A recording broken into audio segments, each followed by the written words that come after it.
We're back with almost more normal for me, which is a sewing tutorial. I have a new pattern out. These are the Robin shorts. You can't really Allen sew. You'll see them. I'm not going to make a really long intro. Let's just dive right into the tutorial. Please excuse my voice if I sound a little croaky. I'm still getting over a cold, but let's start with this tutorial. This pattern actually comes with two different views. So you've got view A, which is a lower cut short, so it sits on the high hip, and that's the one we're starting with today, and we'll do the high-waisted shorts next. So the first step of this one is to insert the pocket lining. This doesn't have to be a contrast color. I'm just doing a contrast color here because this check fabric is a little bit see-through and I don't want my checks to clash right on the front of the short. So aligning those at those diagonal lines, taking them over and sewing them at 1 centimeter seam allowance is the very first step. This is to prep our front pieces because once we've inserted these pockets, these shorts are so quick, such smooth sailing. Next thing we're going to do is fold that out, press it flat, and do a row of pin stitching along the edge or understitching, and that's just going to help hold the seam allowances over to the lining side and stop the lining of the pocket rolling out to the front of the shorts. Very next step is putting the pocket backing on the pocket lining, so aligning those around the outside edge of the pocket, which is that curved edge there, and sewing from the line where we stopped around and up to the line where it meets the waistband, sewing that at 1 centimeter seam allowance.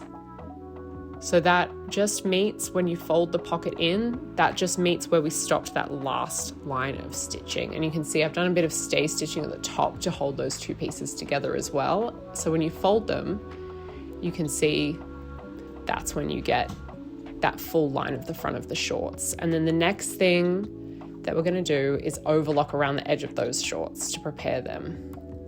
And stay stitch the pocket in place so that when we're assembling the front and the back of the shorts, it's not getting confused and things aren't flopping every which way in that. And with that, our pockets are done. They're ready to go. So we've done that for both front sides. So we have fully prepared, overlocked, our edges are finished, and we're ready to start attaching the back. So there I've got my left side and then I've got my right side of the shorts, and we're going to bring those back pieces over. I always like to process anything that has like sleeves or two pant legs that are exactly the same that you could accidentally get mixed up. I always process them at the same time so I can double check I'm sewing a left side and a right side. So then we're sewing our side seams only at 1 centimeter seam allowance, and then that closes up that side leg and encases the edge of the pocket. And then the next thing we're going to do here is fold it back, and we're going to overlock that edge as well. And now that's done, our final pocket edge is overlocked. Everything's held in place, everything's nice and neat and smooth, and our front and back pieces are assembled. The next thing we're going to do is we're going to close up the leg. So we're going to fold the back piece back over the front, aligning up our inner seam, so beneath the crotch, right sides together, pinning that, and I'm going to sew that at a 1 centimeter seam allowance as well.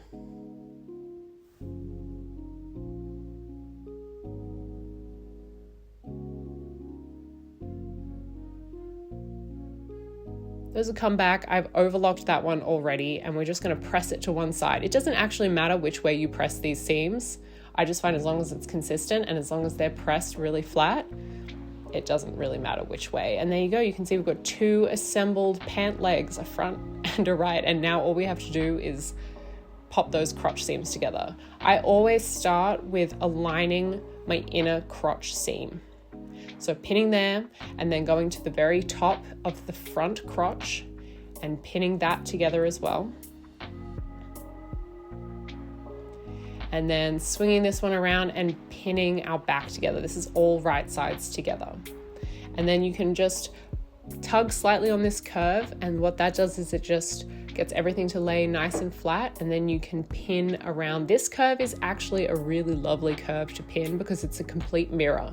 So when you lay them flat, there's no easing, there's no trying, it's not like a sleeve where you're trying to match two different curves together. On pants, the front and back crotches are mirrors, left and right side, so they should line up perfectly if you match up that front, back and middle seam.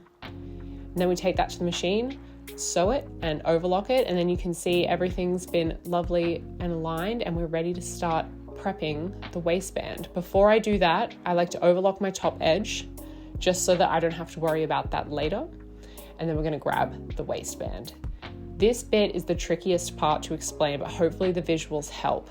You can see that the fabric of the waistband is longer than the elastic. So what we're going to do is we're going to start stitching the elastic waistband to the fabric waistband. And as we're stitching it, we're going to pull it so that we're gathering down that fabric layer to match the elastic layer. So following the notches that come with the pattern, just tugging the elastic over and pinning in those 4 places. That's just going to help us so that we're not having uneven gathering. There's not a whole bunch of fabric gathered into the back of the waistband. We want to keep it even as we can around the shorts. And as long as we're kind of keeping those quarters quite even, it should match up to the shorts and we won't get funny bunching anywhere.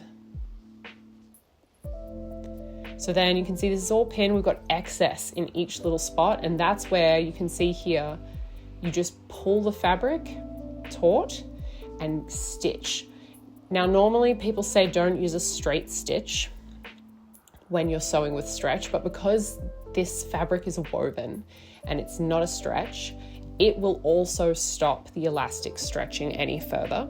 So we can just use a straight stitch, pulling while we sew, and that is going to attach our elastic to the shorts and start gathering our waistband down. The next thing we're going to do is we're going to close up that short back edge so we end up with a circle that's ready to attach to our completed shorts. So that's sewn with a zigzag, because this one we're going to have some tension on where that elastic is going to want to pull. And then to give it extra reinforcement, I like to fold this to the side and just do a top stitch right down over that elastic. You can see here it's just straight along that edge, and that just helps reinforce that seam that could receive a little bit of tension. So then this next part is probably the trickiest part, and that's only because it's a little bit fiddly to do. But once you get used to it, it's not too hard. We're folding the fabric of the waistband in half over this elastic. So finding your notches top and bottom, folding it down. This check fabric really helps because I can see all of my squares. I can make sure they're lining up because I know I cut this on grain, which means I know that as long as I'm stitching red square to red square, white square to white square, I've got things aligned. But you've got notches on the pattern, so you don't need to use a check for this. I just like to pin right next to the elastic, all the way around the edge, starting with my 4 notches. But because this is a little bit fiddly and you're going to be using your hands to pull the elastic taut while you sew, the more pins you pop in at this stage, the easier it will get. I normally do pins at each notch and then 2 to 3 pins in between each notch, just depending on how much room you have on your waistband. And just pinning those right next to the elastic. You can see here it's all folded in half and it looks quite neat. And it's ready to be sewn. So just like before, when we attach the elastic, you want to pull taut like that so the fabric is straight and the elastic is stretched, and sew right along where those pins were, just beneath the elastic, and that's going to attach the 2 sides of the fabric together. So you can see on the back side we've got 2 rows of stitching there, attaching the waistband to itself and holding it over the elastic. Then the next thing we're going to do, this part is optional, this will function as is I'm going to stitch a decorative row of straight stitching around the middle of my waistband. So again, pulling the fabric taut while you sew and just straight along. This waistband is 6 centimeters wide finished, so straight along 3 centimeters down the middle of that waistband. And as you can see, it still stretches. It's still going to function. The last thing I'm going to do is just pop a row of overlocking around the bottom of the waistband to finish it off so we can attach it to the shorts. So next thing we're going to do is I swing my waistband around to face me, and using our notches, we can just start with aligning the center back seam of the shorts to that seam on the waistband, and then going around and at each quarter notch, marking and pinning the shorts to the waistband. So those 4 notches indicate the center front seam, the 2 side seams, and the back seam. So we can align those and we know that our waistband is going to be evenly distributed. And when we pull it tight to sew, it'll be the exact same size as the shorts. So we take this over to the machine, pulling it taut, that's what's going to give us the stretch in the elastic and the fabric. Pulling it really, really taut so that the elastic is stretched while we sew, and then attaching it to the shorts. And the final thing we have to do is just sew a hem. So the first thing you want to do is press up the bottom of your shorts 1 centimeter of seam allowance. This is a double fold hem, so then once we've pressed up 1 centimeter, we need to go and press up another 3 centimeters. So I'm just using a little hem gauge here, but you can also use a measuring tape, and whatever you measure, same way all the way around. So we folded up 1 centimeter, and then we're folding up, I think it's 5 centimeters for this pair of shorts, and pinning that in place all the way around both short legs. And if you have any little bits of thread that are sticking out the bottom, just tuck those in or trim them off as you go. That way the inside's going to be nice and neat. Then you just take that to the machine, and with a straight stitch, stitching all the way around the bottom, and you have a finished pair of shorts. But let's dive right into the next pair. So these pair are a high-waisted pair, and they also have inseam pockets instead of inset pockets. So those first ones had that little diagonal line. You can see the pocket back from the outside of the shorts. These ones are a little bit different. The pocket is completely hidden in the side seam of the shorts. So here I am. As always, I'm processing right and left at the same time so I can make sure I don't accidentally sew 2 left legs. And we're going to align our pocket bag to the edge of the shorts. So just pinning along here, there are notches to indicate where these line up, where the pocket lines up, but on the front it's nice and easy because it actually aligns to the top of the shorts. We sew that at 1 centimeter of seam allowance, and then they're ready to go. You can see if we fold that out there, we've got half a pocket bag ready to go, and we're going to just do a line of understitching there to stop our pocket bag from wanting to sneak out the side of our shorts and sit out funny. And that just helps hold that in and hold our seam allowances in place. With this second pair of shorts, because it's an inseam pocket, I've actually started by overlocking all my edges. I find with inseam pockets, because there are a lot of funny little angles, it's actually easier to pre-finish the edges of these. So I've gone around and overlocked, but if you just have a zigzag stitch on your machine, that's totally okay too. And then we're going to repeat this process, aligning our pocket bags to the back of the shorts and stitching them down. What I'm showing you here is that on the front, even though our pocket bag lined up to the top edge, it doesn't line up on the back, and that's because our pockets get swung into the front of the pants. So don't worry about it lining up at the top back edge, just align it to the notches and the side seam and sew it at 1 centimeter of seam allowance. So you can see there that pocket bag's inserted. We're going to do that row of understitching on the back too to hold the pocket in the back as well. And there they go, all done.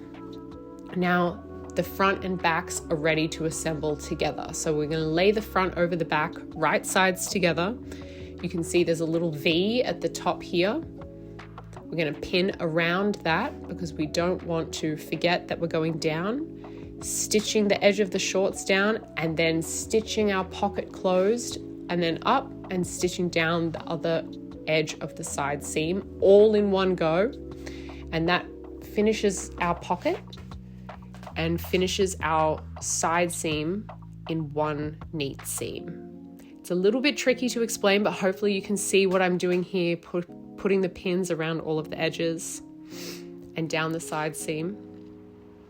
And if we follow that line of pins down across the pocket, the top of the pocket, around the edge of the pocket and up, and then down the side seam again, not forgetting where those little notches are, just sewing 1 centimeter away from the bottom of the pocket and you will catch all of those little edges. You can see there Where the pocket aligns, we're still treating that as 1 centimeter of seam allowance. So going down 1 centimeter further, across 1 centimeter, and then up 1 centimeter as well. So we're taking that to the machine and stitching it all in one go. And then when we fold it out, you can see there straight away that pocket sitting in the front of the shorts. It's all ready to go. The pocket's sewn completely and our side seam is sewn as well.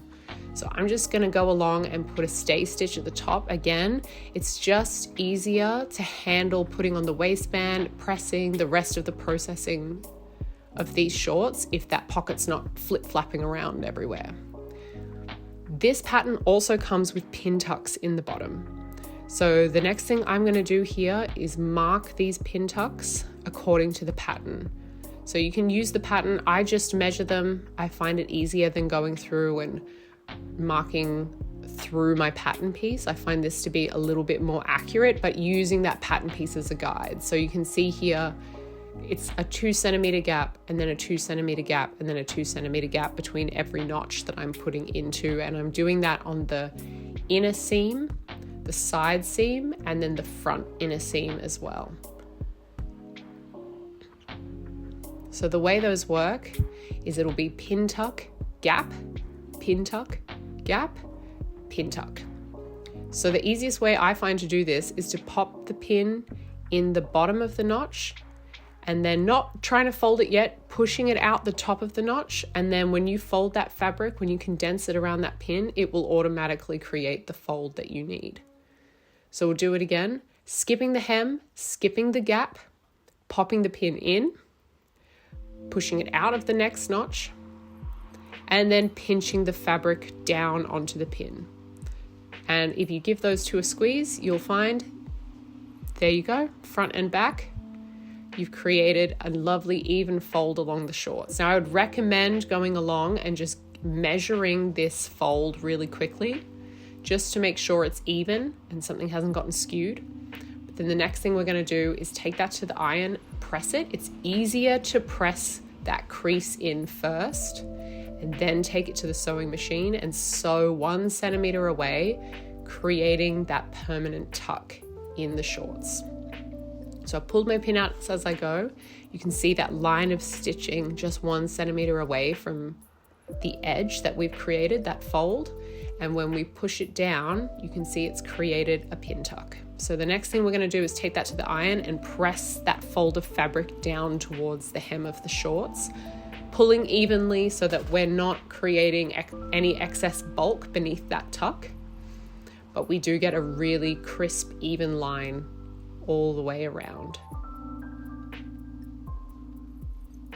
Then we're going to repeat this process. So there's pin tuck, gap, and then that next notch, we insert the pin and then push it out through the next notch, not worrying about folding yet, and then pinching the fabric down around the pin. So just leaving it flat. And then especially if you've got something like any type of cotton, even a linen, they will behave quite well when you give them a pinch. They're going to want to fold on the grain of the fabric. It's part of the reason it's so important to cut on the grain, is so that any little tasks like this become so much easier. Fabric is like paper. It wants to fold in the direction of the fibers. So pin in, pin back out the top notch, and then pinch down. And you will get a nice even fold. Front and back inseam and at the side seam. So we've got 3 spots pinned. And if we give them a tug, a lovely even fold. Once again, I would recommend checking these each time. It's always possible that something can get wobbly, something can get misaligned if we've cut something slightly off grain.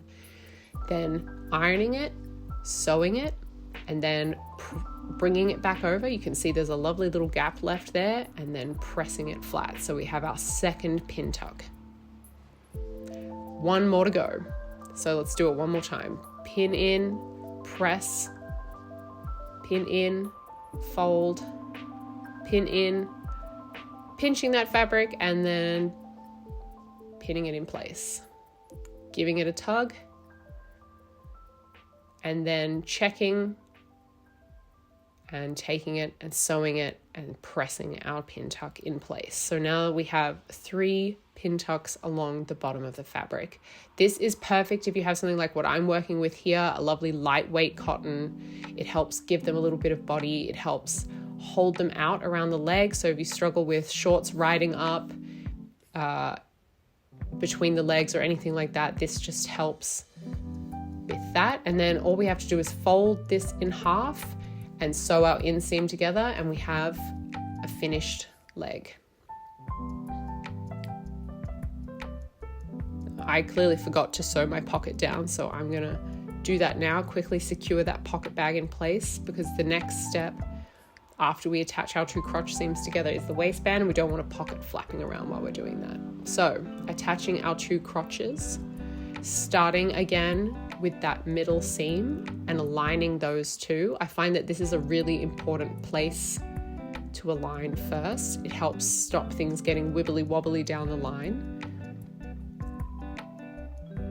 Front and back top edges, and then if we just give them a gentle little tug, obviously we don't want to strain or distort the fabric, but they will start to lie nice and flat. We can pin and sew that line, and then we have nearly a whole pair of pants. With this one, I'm actually doing my hem first, and this is a 2 centimeter double folded hem. So the same process as our last shorts, it's just a much smaller hem. So folding up 1 centimeter, folding up a 2 centimeter, pressing, pinning, and then top stitching around that bottom edge. I just find it's easier to do the hems before popping on the waistband, and it means that I don't have to do that fiddly finishing work at the end. I just get to wear them once I've done this next step. So the first thing I'm doing is I'm marking my center notch and marking my buttonholes. Now these are shown on the pattern, so you can just use an awl to pop through the marks on the pattern. And I just use a buttonhole stitch on my machine to create these, and then I'm cutting them open. I would recommend using something that's about 2 centimeters wide for the opening, just so that when the ties are in place and we're pulling them in and out, we're tightening the shorts, nothing's too tight, nothing's got too much strain on it. So the next thing we're going to do is fold our waistband in half, stitch that short seam together to create a circle, press it open or press it to the side, and then it's ready to attach to the shorts. So starting at the center back, I align my center back seam with my center back seam, and then my center front notch between the buttons to my center front, and then matching my notches, stitching all the way around that edge. And then when we fold it up, the most important thing to remember is that the buttonholes need to go closest to the shorts when we're pinning the outside edge. We don't want them at the top, because this waistband is about to get folded down. So if our buttonholes were at the top of the waistband, even though instinctually it feels like they should be a little further away, they will get caught and they will get folded under, and then your opening for the waistband will be on the inside. So then all I've done is I've pressed up. You can see here I pressed up 1 centimeter, my seam allowance all the way around the top edge, and then that's just to prep it ready so that when we fold it over to do our stitch in the ditch, we're not trying to wrangle seam allowances at the same time as getting our ditch and our seams all aligned. So just folding it over, and we just want to make sure we're covering that line of stitching that's already there. So once we've folded it, we shouldn't be able to see any more waistband from the inside. But when we push it from the outside, we should be able to see just those little bits of the pins sticking out, because what we're going to do is we're going to move the pins one by one to the outside, because we need to sew this from the outside so that we can be neat from the outside of the garment. So then take that over, following those pins around and stitching in the line of stitching that is already there from attaching the waistband. So you can see around that edge, it's just caught just the edge of the inside of the waistband, and it looks lovely and neat from the outside. So the next thing we're going to do, and the last step, is to create the ties to pull the shorts closed. So you can use a bias tape maker, which is what I'm using, or you can press it by hand. So if you're pressing it by hand, you want to press it in half so you can see our halfway mark, and then fold up both edges towards the halfway mark, just like this, so that our raw edges are going to be contained. Now this is folded into uneven quarters. So when it comes back, you can see there, both edges are folded in. And then if you open it up, this is why it's called double fold. So this is one fold, and then we're going to fold it in half again and press that. And this means that all of our raw edges are contained and we just get a nice, neat tape. The last thing you want to do is make sure you press down the top and bottom edges so you don't have raw edges at the ends of your tie. So just tuck them in, press them in place, and then we're going to stitch close to the edge all the way around, starting at the short edge, all the way around the long edge of the tie, and then the other short edge. And then that's done. It's all contained, it's all neat, and there's no raw edges or fraying bits of fabric peeking out. So the last thing you want to do is thread that with a safety pin or a bodkin or anything you prefer. Thread it through one of those tie holes, the buttonholes we created earlier. This is why we opened them earlier, because we don't want to accidentally rip into the shorts or the back of the waistband. Feeding that tie all the way around the waistband, tugging it along until it emerges at the other side, and we can pull our tie through. This can be a little bit tedious, but hopefully once it's done, we won't have to do it again. So you can see there the two ends of the tie sticking out, and we can tighten up the waist, tie these, and they're ready to go. And that's great if you're someone who doesn't like putting elastic into things, or if you find this more comfortable, if you find elastic cuts into you. These are really flexible. So these two are done. And now here are the shorts on me. So this is a pair I made off screen. They're a blue check pair. These are the low waist with the elastic and the inset pocket. I'm wearing a size medium here. I sized up a little bit just for a bit of extra comfort, for a looser fit. These are my perfect little house shorts. They're so comfy. But I also have made, the ones I made in the video are for here, my cousin Matilda. She is modeling both of these for me. She has on the high-waisted ones and the lower-waisted ones. So these are in the 3XL. Thank you so much for watching. Anyone who got this far, anyone who buys the pattern, thank you so much. And I'll see you hopefully very soon for the next pattern, which should be another pair of stays, but these ones will be super beginner orientated. So if you've never made stays before, or you've tried, or you found a pattern that you're unsure about, I'm making a very beginner friendly tutorial and pattern that go together that will help kind of get you started on the road, because you can do this, you can make stays, and I'm going to show you how.